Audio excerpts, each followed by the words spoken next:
ამ წუთებში კი ჩვენ კვლავ ვუბრუნდებით რუსთავის საპატიმროს, როგორც ვიცით, ბადრი ჯაფარიძემაც დატოვა საპატიმრო.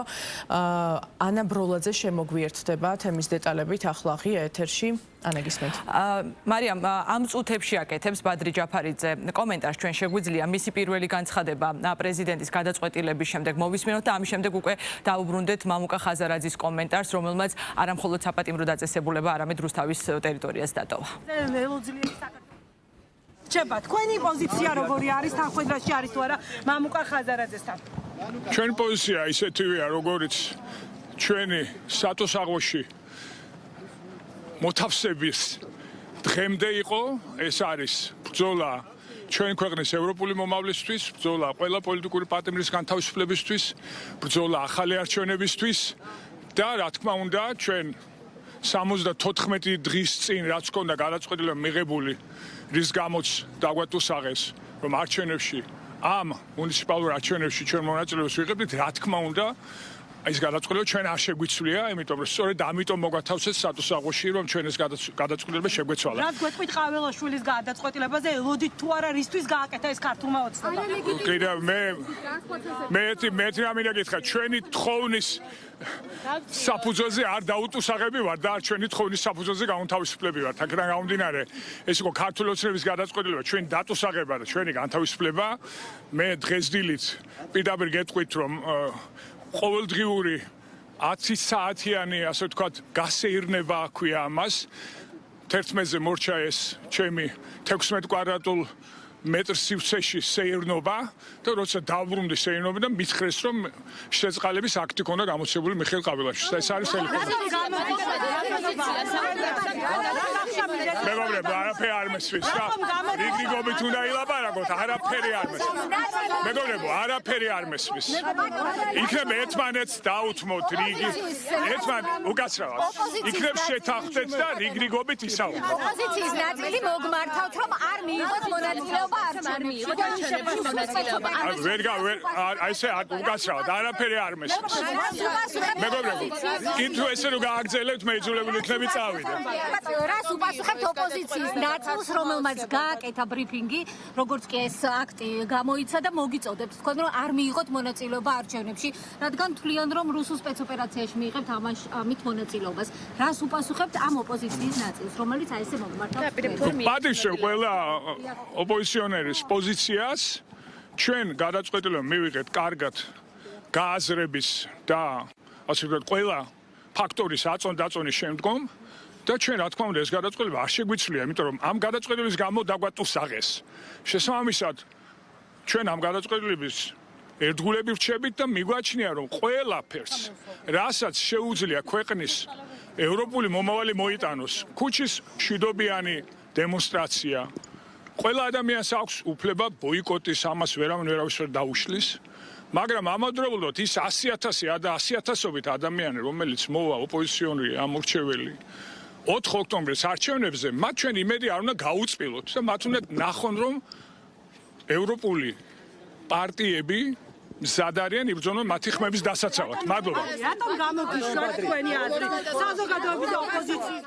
როგორც უსმენდით ბადრი ჯაფარიძის კომენტარს, შეგვიძლია ვთქვათ, რომ პოზიციები იდენტურია ლელოს ხელმძღვანელ პირებს შორის. მამუკა ხაზარაძემაც თქვა ზუსტად იგივე, რომ არჩევნებთან დაკავშირებით გადაწყვეტილება არ გადაიხედება, რაც შეეხება შეწყალებას, მათთვის იყო მოულოდნელი და მამუკა ხაზარაძე ამბობს, რომ თუ არ შეიწყალებს მიხეილ ყაველაშვილი ზუსტად იდენტური ბრალდებებით დაკავებულ სხვა ოპოზიციონერ ლიდერებსაც, რომლებმაც უარი განაცხადეს საგამოძიებო კომისიაზე მისვლაზე და მონაწილეობაზე პარლამენტში. ეს იქნება კიდევ ერთი დემონსტრირება ქართული ოცნების ხელისუფლების მხრიდან, რომ ისინი კანონს იყენებენ პოლიტიკური ანგარიშწორებისთვის.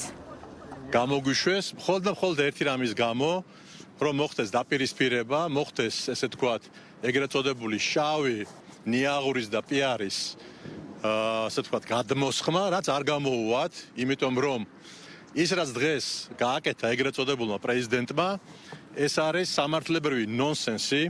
ეს არის манипулირება ადამიანების თავისუფლებით, ეს არის კანონის ფეხქვეშ გათელვა, ეს არის ადამიანებით ვაჭრობა, გადაწყვეტილება არჩევნებთან დაკავშირებით მიღებული აქვს ძლიერ საქართველოს სწორედ დღევანდელი გადაწყვეტილება პრეზიდენტის იმასე მეტყველებს, რომ აურზაური შემოიტანოს და დაპირისპირება შემოიტანოს ოპოზიციურ ფლანგზე. მინდა გითხრათ, რომ მიუხედავად იმისა, რომ ბრძოლის ტაქტიკა გვაქვს სხვადასხვა, მიზანი გვაქვს ყველას ერთი. ამ მიზნისთვის ჩვენ ძლიერ საქართველოს არც ერთი წამით არ უღალატია, ამას გააგრძელებს, ამ ბრძოლას გააგრძელებს. დანარჩენი მე ყველას პატივსცემ, მაგრამ გადაწყვეტილებას ჩვენ მივიღებთ ჩვენ დამოუკიდებლად. არჩევნებში მონაწილეობის მიღება ჩვენ მივიღეთ მაშინ, როცა უკვე ვიჯექით ციხეში. პოლიტიკურ თემებზე გადაწყვეტილებების და პასუხის გაცემის, ასე ვთქვათ, გაცემა მოუხდათ გათავისუფლებულ ლიდერებს იმის გათვალისწინებით, რომ მათ ოპოზიციიდან დღეს პირდაპირ მოუწოდეს, რომ ამ შეწყალების შემდგომ პირველი რაც უნდა გააკეთონ არის ის, რომ უარი თქვან საკუთარ გადაწყვეტილებაზე არჩევნებში მონაწილეობასთან დაკავშირებით და გამოაცხადონ, რომ ისინი უბრუნდებიან იმ ოპოზიციურ ერთობას, რომელსაც არჩეული აქვს საკუთარი ბრძოლის მეთოდად და გზად ბოიკოტი. დღეს ეს განცხადება გააკეთა კოალიცია ცვლილებების სახელით ელენე ხოშტარიამ, ისევე როგორც თამარ ჩერგოლეიშვილი საუბრობდა ამ საკითხთან დაკავშირებით და ისინი ამბობდნენ, რომ მხოლოდ იმ შემთხვევაში თუ გათავისუფლებული ლიდერები იტყვიან, რომ უარს ამბობენ არჩევნებში მონაწილეობაზე, მხოლოდ აი ამ შემთხვევაში გააქარწყლებენ იმ ეჭვებს, რომელიც შეიძლება საზოგადოებაში გააჩინოს მათმა შეწყალება. ეს არის ნებისმიერ ფასად ქართული ოცნების მცდელობა შეათრიოს ოპოზიცია არალეგიტიმურ არჩევნებში და მოიპოვოს ლეგიტიმაცია. ლეგიტიმაცია, რომელიც არის ერთადერთი, რაც ასაზრდოებს ამ რეჟიმს. მე მინდა მთელი გულით და პატივისცემით მივმართო მამუკას და ბადრის. მივმართო დღეს, ზუსტად გათავისუფლების დღეს. მიიღეთ ერთადერთი სწორი ქვეყნისთვის, არა კოალიციისთვის, არა ჩემთვის, ქვეყნისთვის ერთადერთი სწორი გადაწყვეტილება.